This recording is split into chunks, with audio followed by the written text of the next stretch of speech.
Hey guys, today I'm flashing back the heater core lines on a Chevy Silverado 01 1500 four-wheel drive 5.3 liters.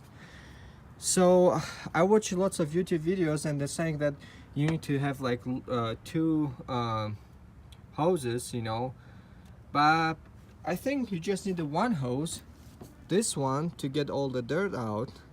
This is 5.8, and this hose, it's a garden hose which goes up to there.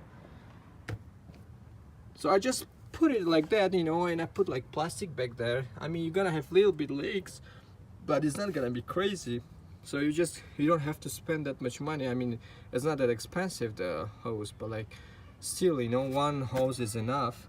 You just put there your garden hose, and you plug here this hose up there on the left one, and start getting your coolant out of heater core.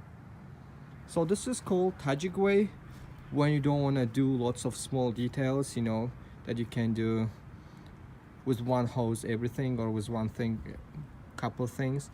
So yeah, Tajik is a nation in Central Asia. Well, just out of curiosity, I was interested, look it up. All right, here's go the other one. I flashed it 2 times, and I'm gonna flash it one more time, and that's it. We're good to go.